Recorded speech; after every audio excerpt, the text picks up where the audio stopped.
Dan pemirsa, kira-kira apa saja fakta-fakta terbaru yang bisa nanti menarik kesimpulan penyebab dari kematian Arya Daru Pangayunan? Kita akan bersama-sama menyimak fakta-faktanya bersama dengan Anggi Hasibuan dalam sebuah infografis. Silahkan Anggi. Ya, Maria dan juga pemirsa, bahwa ada beberapa hari ini ada beberapa informasi baru berkenaan dengan kasus kematiannya yang menambah misterinya. Salah satunya adalah bahwa ada informasi adanya luka lebam di tubuh dari Arya Daru. Tapi kita akan kembali review pemirsa perjalanan kasus ini sendiri. Kasus kematian Arya Daru ini, seorang diplomat muda Kementerian Luar Negeri, masih menyisakan banyak pertanyaan. Arya ditemukan meninggal dunia di kamar kosnya di kawasan Menteng, Jakarta pada awal Juli lalu. Penyelidikan terus dilakukan dari pemeriksaan forensik hingga analisis data digital. Sejumlah fakta mulai terungkap, tapi teka-teki utamanya belum sepenuhnya terjawab. Begitu jasad ditemukan, pemirsa, polisi langsung mengamankan lokasi. Tim Inavis pun turun tangan untuk memeriksa detail di kamar korban. Kita tampilkan informasinya pemirsa, bahwa barang-barang di dalam kamar langsung disita untuk keperluan pemeriksaan forensik. Dari hasil awal tidak ditemukan tanda kekerasan ataupun perlawanan pada saat itu ya datanya. Kemudian kondisi kamar juga cukup tertutup, pintu terkunci dari dalam, jendela dan plafon masih utuh. Artinya tidak ada indikasi orang lain masuk secara paksa ke dalam kamar Arya. Penyelidikan pun mulai fokus pada jejak digital dan kemungkinan aktivitas sebelum kematian. Kemudian pemirsa, salah satu petunjuk penting datang dari rekaman CCTV di rooftop gedung Kementerian Luar Negeri. Kita geser selanjutnya. Nah, ini dia pemirsa, rekaman CCTV dan jejak digitalnya. Jadi ada CCTV rooftop Kemenlu, Arya terekam selama kurang lebih 1 jam 26 menit. Rekaman menunjukkan korban ini berada sendirian di sana. Kemudian juga tidak ada orang lain yang muncul di rekaman dan tidak ada bagian yang terhapus atau terputus. Ini informasi yang kita dapatkan begitu. CCTV dari kos dan lingkungan sekitar juga diperiksa. Semuanya menunjukkan aktivitas normal. Dari sini polisi memperkuat analisis bahwa Arya sempat berada di rooftop sebelum akhirnya ditemukan meninggal dunia di kamar kos. Selanjutnya, beberapa barang bukti turut memperjelas arah penyelidikannya. Ponsel pribadi Arya hingga saat ini masih belum ditemukan. Sedangkan tas ransel miliknya ditemukan di rooftop gedung Kemlu. Di dalam tas ini ada sejumlah dokumen rekam medis. Dari situlah juga polisi mulai menelusuri kondisi kesehatan korban. Selain itu, isi percakapan dan riwayat konsultasi medis Arya juga sudah dikantongi dari pihak penyidik.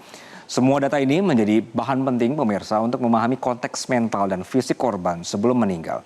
Satu hal yang sempat menjadi perhatian juga adalah saat ditemukan, Anda ingat ya, wajah Arya tertutup plastik dan dililit lakban. Temuan ini kini sedang dianalisis dalam proses otopsi. Pihak kepolisian juga telah memeriksa sejumlah saksi, termasuk penjaga kos, keluarga korban, serta rekan-rekan di kantor. Semua dimintai keterangan untuk memperkaya kronologi dan juga motif. Komnas HAM ikut memberikan perhatian khusus terhadap kasus ini dan mereka menyebut kondisi di sekitar kos saat kejadian tergolong tenang dan tidak menunjukkan aktivitas mencurigakan. Sementara itu tim Lafor dan Ditreskrimum Polda Metro Jaya menyatakan seluruh analisis forensik sudah rampung.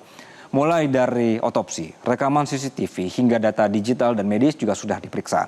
Kini tinggal proses sinkronisasi data untuk menyusun gambaran utuhnya.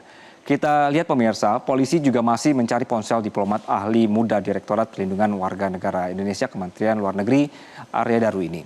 Jadi walaupun sebenarnya kita tahu handphonenya atau ponselnya hilang, polisi memastikan hal ini tidak akan menghambat penyelidikan. Polisi mengantongi bukti digital siber yang bisa membuka isi telepon genggam ini dari perangkat lain. Kita simak. Pada saat hari ini penyelidik tetap berupaya untuk menemukan di mana keberadaan device handphone tersebut, yaitu device handphone Samsung, sebentar Mbak,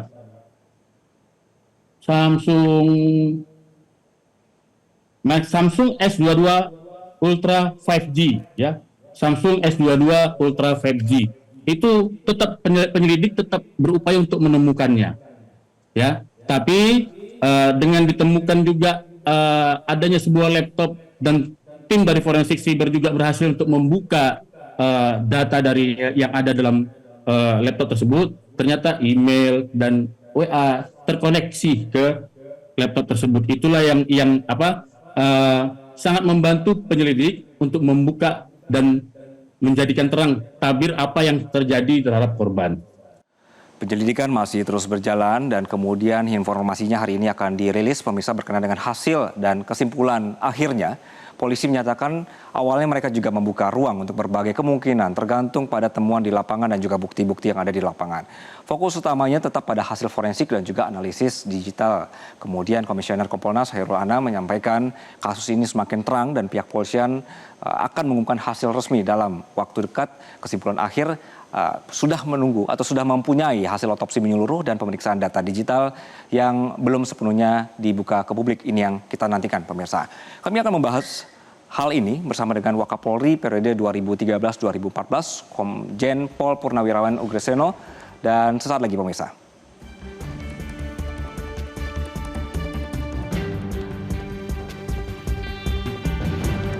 Kami sudah terhubung dengan Komjen Pol Purnawirawan Dr. Andes Ugreseno.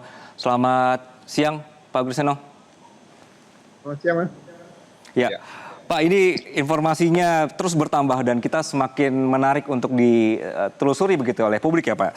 Yang pertama adalah bahwa dari perkembangannya kita akan maju nih. Dari hasil otopsi menunjukkan ada memar dan lebam di tubuh korban.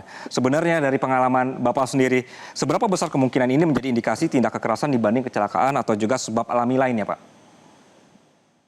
Ya, kalau penyebab kematian kan ahli forensik, terutama dari dokter kehakiman ya, yang melakukan otopsi baik luar maupun dalam. Itu yang harus berbicara. Walaupun dokter tidak bisa menyimpulkan ini dibunuh atau bunuh diri, ya. Tapi faktor-faktor penyebabnya bisa dibuktikan seperti itu. Jadi kita tunggu nanti hasil penjelasan dari ahli forensik, terutama dokter kehakiman tadi. Oke, Pak, dari pengalaman yang sudah ada, dari prosedur-prosedur yang sudah ada ditetapkan gitu oleh penyidik dan juga penyelidik, apakah nanti benar-benar bisa terlihat, Pak, apakah memang sebuah kasus ini adalah sebuah kasus bunuh diri atau kasus yang dibuat seakan-akan menjadi seperti bunuh diri, Pak? Ya, tadi yang dijelaskan saya lihat beberapa barang bukti yang disita ya. Ya. Mudah-mudahan barang bukti yang disita ini ya bisa berkait satu dengan yang lain. Jadi TKP itu harus bisa dibuat menjadi suatu cerita yang bersambung sehingga akan menghasilkan suatu kesimpulan sementara bahwa peristiwa ini dibunuh atau pembunuhan, dibunuh atau bunuh diri seperti itu ya. Jadi ini harus ekstra hati-hati karena pihak keluarga juga pasti menunggu kalau dinyatakan bunuh diri motifnya apa, kalau dibunuh motifnya apa. Ini yang ditunggu sama keluarga. Tapi saya ucapkan terima kasih tadi barang bukti cukup banyak dan penyidikan juga sudah menyita energi yang luar biasa bagi para penyidik tadi ya. Oke, berarti dari barang bukti yang tadi juga Bapak sudah saksikan ini secara terang sudah bisa terlihat arah atau juga hasil yang disimpulkan, begitu ya, Pak?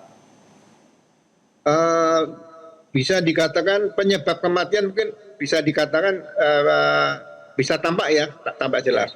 Tapi motif ini yang kadang-kadang membutuhkan waktu yang cukup lama. Misalnya gini, yang bersangkutan misalnya pernah punya kendaraan, kenapa cepat-cepat dijual misalnya? Apakah karena mau berangkat ke Helsinki atau kemungkinan mungkin pernah ada ancaman, dan ini kemungkinan ya, pernah ada ancaman sehingga dia sudah ada perasaan tahu dengan kendaraan tadi. Ini hanya analisa ya.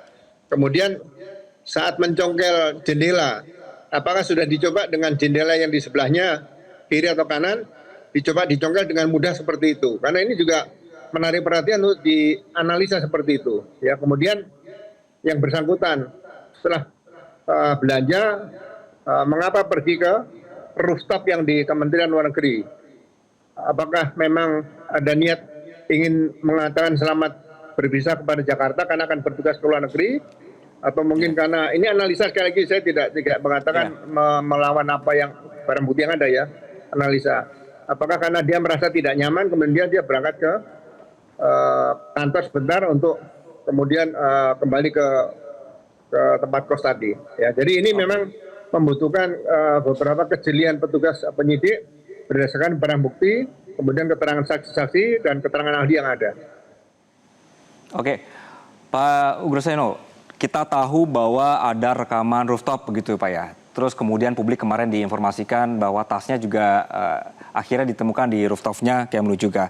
Menurut Bapak sendiri dari prosedur-prosedur yang diberlakukan dalam proses pengungkapan kasus seperti ini, jika lokasi rooftop dan rekam medis pribadi korban ini ikut menjadi bagian dari temuan awal, apakah ini bisa menunjukkan Pak motif pribadi seperti tekanan mental atau justru bisa menutupi motif lainnya? Ya, kalau seseorang mau dilihat dari pertama, misalnya dilihat keadaan pertama ya, orang melihat kemungkinan besar ini bunuh diri misalnya.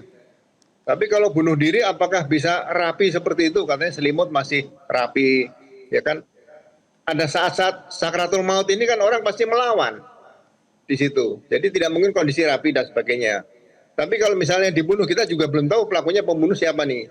Tapi yang jelas saya katakan motif ini harusnya bisa ditemukan, ada penemuan HP, ada penemuan laptop dan sebagainya. Kemudian dari saksi kawan-kawan terdekat korban, kemudian saksi yang menerima penjualan mobil dan sebagainya, kapan dijual, mungkin ada pembicaraan-pembicaraan. Nah, pembicaraan-pembicaraan dengan orang-orang terdekat ini yang bisa menentukan. Biasanya orang ada sedikit cerita, kalau ada masalah itu kan sedikit cerita pada orang terdekat situ selain keluarga seperti itu. Oke, baik. Pak Agustinus, dalam pengalaman atau yang sudah Bapak lakukan sebelumnya, dalam pengungkapan kasus yang melibatkan instansi pemerintahan seperti ini, bagaimana agar terlihat tetap objektif dan juga transparan, Pak? Yang pertama, jangan kita dikejar target waktu. Karena target waktu itu di buku petunjuk teknis reserse juga tidak diatur. Di Kitab Undang-Undang Hukum Acara Pidana juga tidak diatur. Jadi bekerja secara proporsional dan profesional. Karena langkah pertama saya lihat sudah sangat bagus nih. Jangan sampai nanti terburu-buru untuk menyatakan ini selesai penyelesaian perkaranya. Jadi sekali lagi pasti akan menimbulkan pertanyaan-pertanyaan yang harus dijawab oleh pihak penyidik apabila itu memang ditanyakan oleh baik keluarga, kawan dekat, kolega yang bersangkutan, atau mungkin juga masyarakat secara umum seperti itu. Baik, Komjen Pol Purnawirawan Dr. Andes Sugreseno, terima kasih Pak atas perspektifnya di Metro Siang. Jelajahi cara baru mendapatkan informasi. Download Metro TV Extend sekarang.